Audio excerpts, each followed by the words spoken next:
God knows that there's plenty of temptation out there on the road, and it was touched on lightly there on in your show.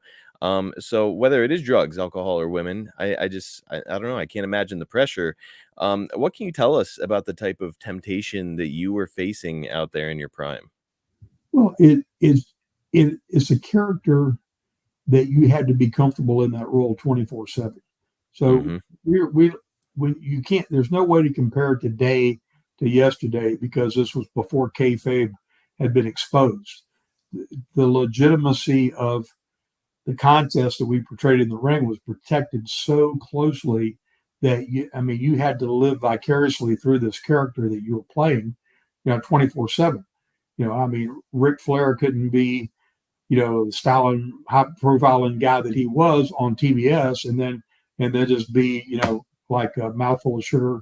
Oatmeal with no sugar, when you met him in person. So he was flamboyant. He was that way 24/7, and all of us that got, kind of in some groove, created a following of people that found that very appealing. My deal was cursed from the beginning. Uh, I met my first wife in Tampa, and I've been in the business about, let's see, 2.5 years. And I brought her. We were still just dating. I brought her to Mid South when I got started there, and decided that I need to like cool my jets a little bit. Settling down was a good idea. I'd get married, and the minute I got married, came back, came back. It was at the Superdome in New Orleans, and Bill had just seen the light of what he could do with me, and decided to make me this big sex symbol, and took her off to the side and said, "Look, just want you to know this is what we're going to do with him, and you're not going to be able to come to the matches anymore because Wow. we don't want him portrayed as somebody that's not attainable." So Yes.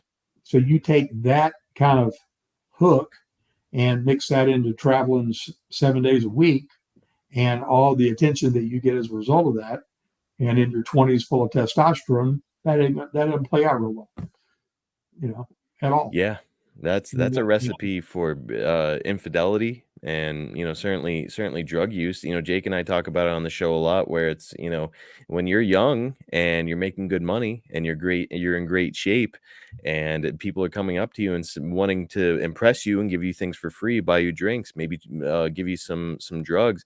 It's like, man, I can't imagine that pressure. Yeah, and the vice for me was certainly the the female attention, as well as the fact that we drank more. Dusty and I drank more beer in a year than most people would in a lifetime.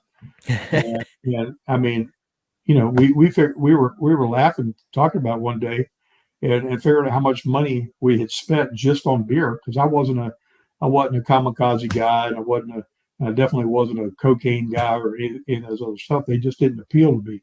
But my gosh, like my greatest fear at one time was running out of beer at 30,000 feet. I laughed. I told Matt Cordetta the story the other day. Uh, I, we started on our private plane. Dusty and I started drinking Pabst Blue Ribbon because nobody would want to have one of our beers. we wouldn't have to share them. So everybody else would have their Coors Light, their Miller Lite, and all this stuff. And we started drinking PBR, and nobody asked for one. That's a hell of a strategy.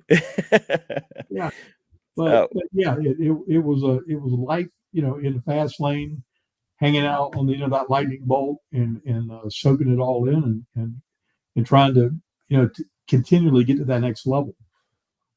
What kind of advice would you give to a young performer today when it comes to that pro wrestling lifestyle? I think I think today there's been enough awareness that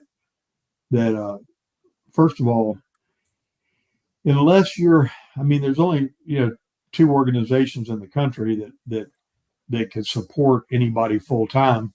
These guys that are out there working the indies, busting it. My heart goes out to them because they're they think they're working hard, and they are working hard, but they're not working hard like when we were working 10, 11 times a week hard. That was a different thing. But you got to no matter what it is, if you don't have a balance in your life, you can only do it so long. And if you don't have, if you believe all the hype and don't have any building blocks, any plans for the future, eventually you end up just being another one of those statistics, which we've heard way too many of, and the depression and the things that come after that time, and where you've had that moment in the sun and basked in that, trying to navigate life and find some means of having that same kind of self-expression with immediate gratification back from the people that you're entertaining is really, really tough to do.